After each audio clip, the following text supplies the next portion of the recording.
Climate is always changing. It's part of the natural cycles of the earth and the sun and everything. So climate change, yeah, absolutely, as long as it doesn't imply global warming. So what causes climate change? Well, it's not us, it's not CO2, it's the sun that causes climate change. You see, the sun goes through, it has many different types of cycles that it goes through on a natural basis. It has a cycle for solar sunspots. It has a cycle for the magnetic fields of the sun and several other cycles. And as they go up and down, the cycles go up and down, it affects our climate on the earth. And some of them are just one cycle that comes into effect, and it's called a solar minimum. When you have several cycles that coincide and happen at the same time, then it creates an extended period of cooling on the earth, and that's called a grand solar minimum. So what we are talking about here is the evidence is showing that we are entering into a period of grand solar minimum where several of the cycles are coming together all at the same time. Now I have a chart here that will show the sunspot activity, which is one of the major cycles that we need to be concerned with. It shows the sunspot activity over the past 400 years and how it has affected the climate on the earth. So let's go ahead and look at this. But first look at this chart, which shows the sunspot activity over the past 70 years or so. And notice that each high cycle is getting lower. Each high cycle is the period of time where there's increased sunspot activity, and then it drops, and then it goes up again. Each high point on the cycle is getting lower and lower, and it's going to continue to get smaller into the future. Now this is the important chart that I really wanted to show you.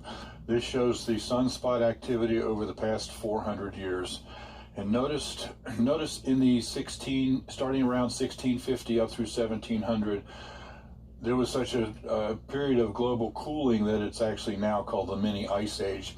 It wasn't really an ice age. The average temperature of the earth only dropped about 2 degrees, but it's estimated that for every 1/2 degree temperature drop, we lose about 10 days of growing season. So if it drops 2 degrees, that means we lose 40 days of growing season. Now this caused major famines all over, mostly Northern Europe, because the United States, North America wasn't that populated at that time. But it created all kinds of famine, which created all kinds of disease, and hundreds of thousands of people died of starvation. There were riots in the streets. It was a horrible time. And then we pulled out of that, and then in 1816, the Dalton minimum happened in the 1800s. I'll talk about 1816 in a minute.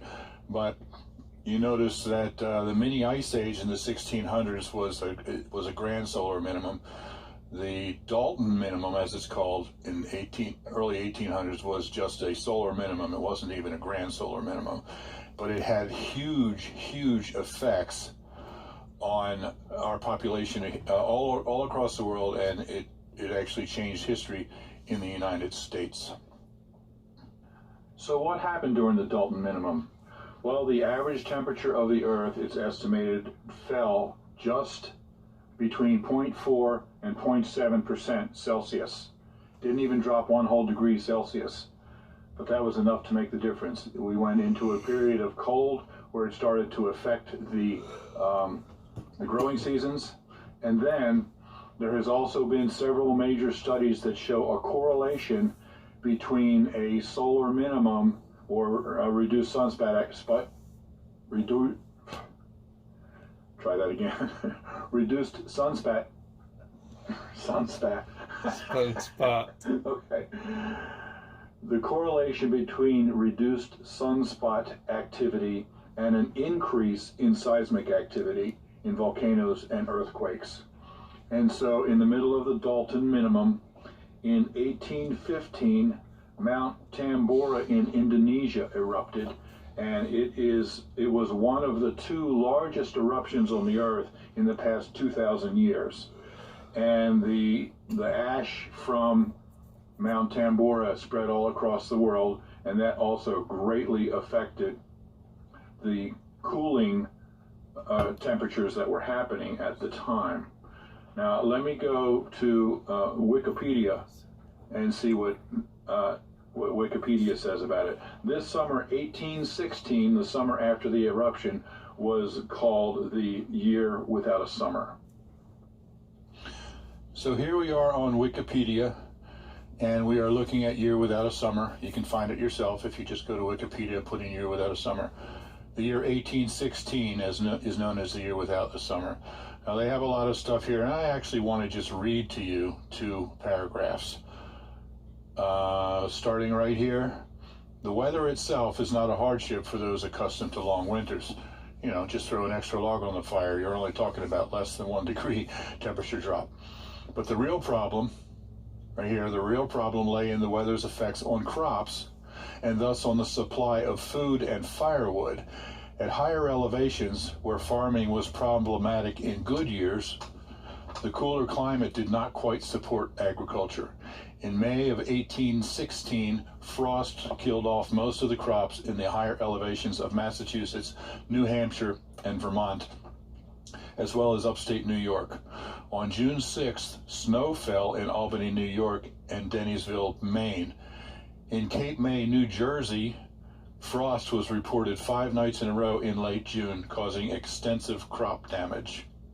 And then let's go down to here. It says, at the church family of Shakers near New Lebanon, New York, Nicholas Bennett wrote in May of 1816, all was frozen, and the hills were barren like winter. Temperatures went below freezing and almost every day in May. The ground froze on June 6th. On June 12th, the Shakers had to replant crops destroyed by the cold. On July 7th, it was so cold everything had stopped growing. The Berkshire Hills had frost again on August 23rd, as much of the upper Northeast. August 23rd, right in the middle of the growing season, there was a frost, and it killed everything.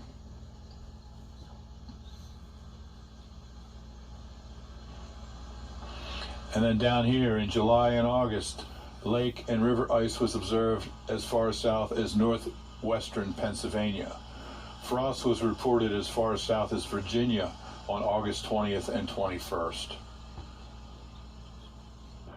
So the Dalton minimum had a huge effect, devastating effect on the food supply here in the United States, but also all over Europe. I didn't read it, but if you continue on down on that article in Wikipedia, it talks about severe crop losses and famine and food shortages all over England, all over Europe, and it talks about riots in the streets, and it was really a devastating time worldwide. But it had a major impact on the westward expansion of the United States, because the farmers in the Northeast were already struggling because they were in the middle of the Dalton minimum. They were already struggling, and they had had several years of very poor crops.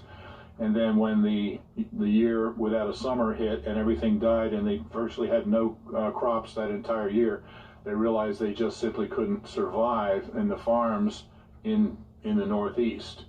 And they abandoned their farms in droves and headed west.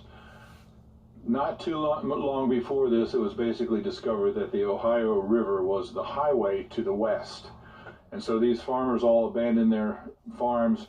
They went overland with wagons and stuff to Pittsburgh, Pennsylvania, which became a boom town because of thousands of people who were going there, and then they were building boats and rafts, barges, and floating down the Ohio River, which went all the way to the Mississippi.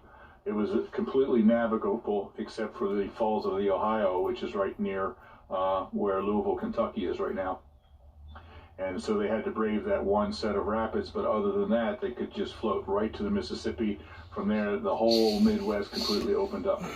So for the next few years after the year without a summer, there was a huge exodus in the Northeast, everybody heading west, and it had a major, major impact on the westward expansion of the United States.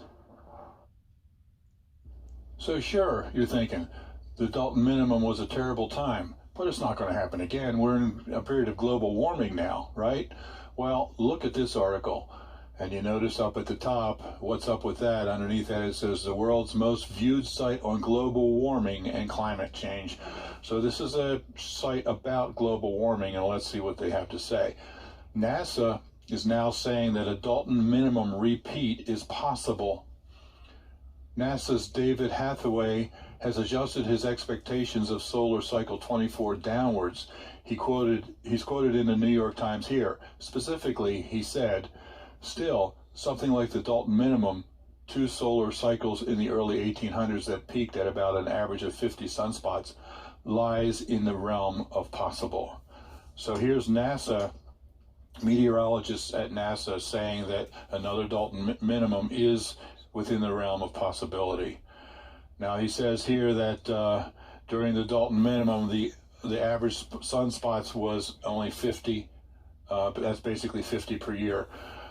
Usually in the high point of a solar cycle of sunspots, it's anywhere between 2,500 and 5,000 sunspots. During the Dalton minimum, they only had 50. And we are headed into this same kind of thing once again. And here's NASA admitting it.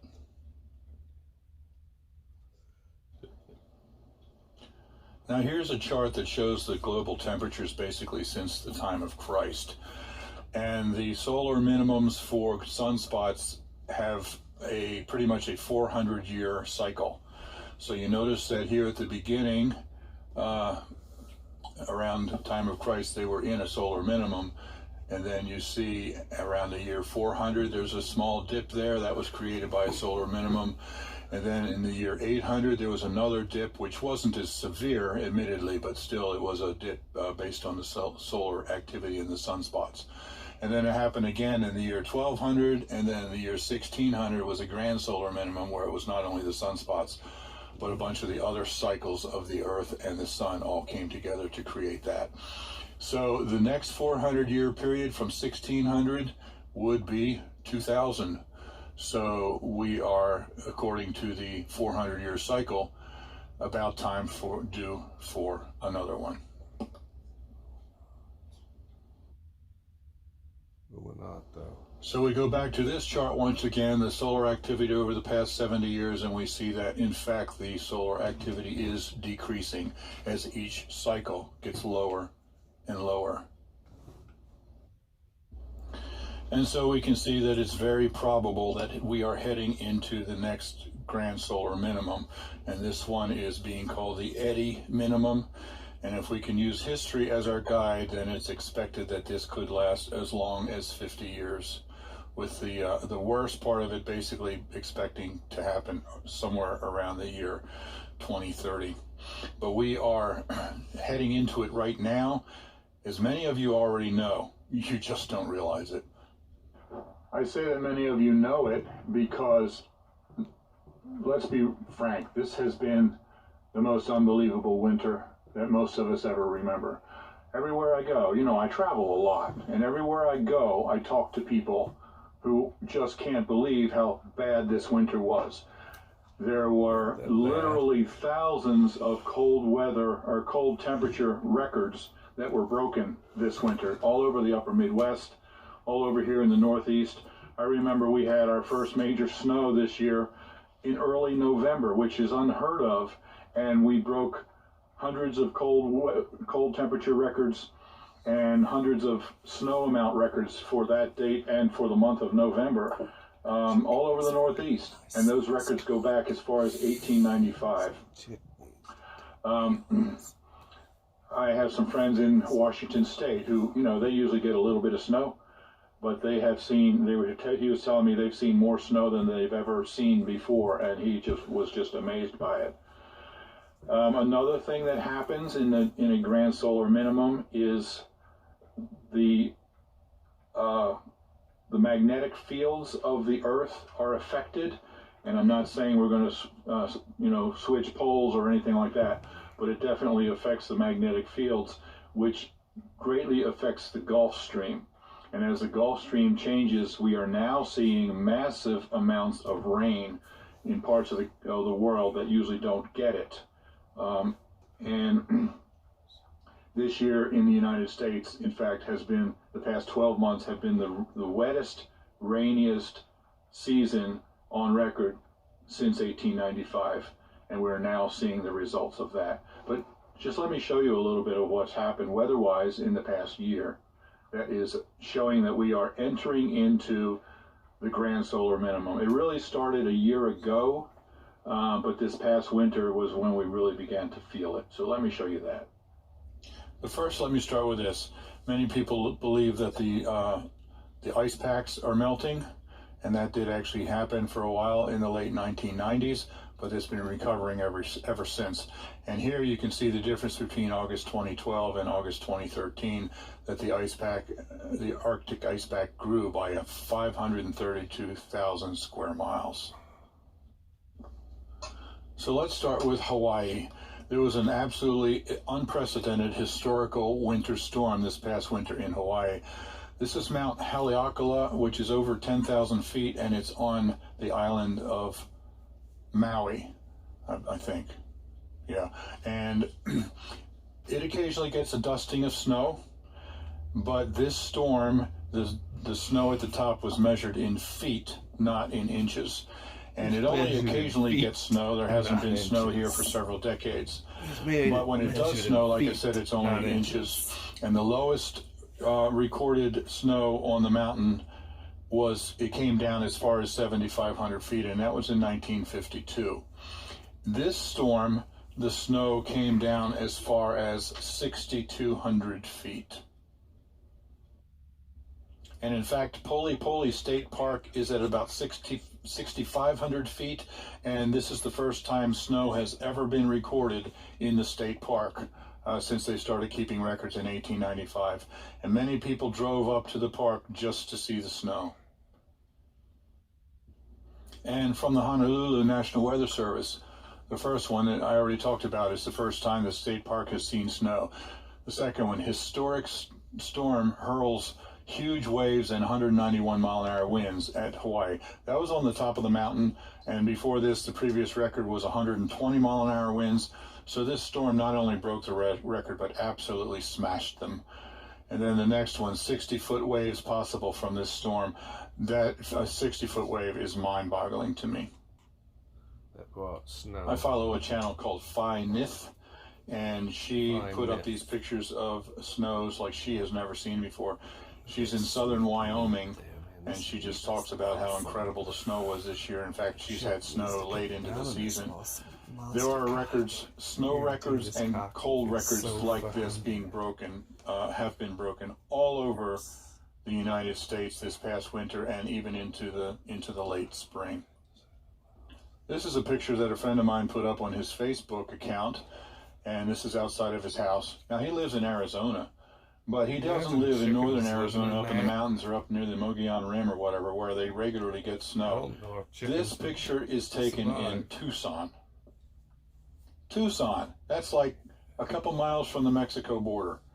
Absolutely unbelievable. Everybody was shocked.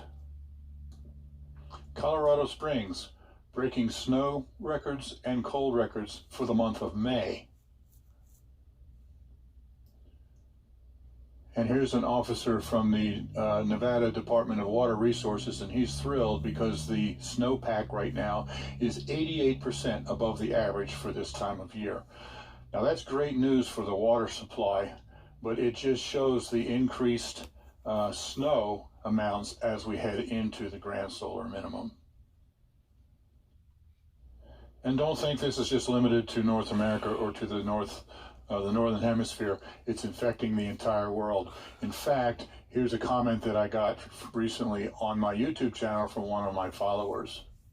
This is from Aussie Cowboy, and he says, "We are a week before summer here in Sydney, Australia.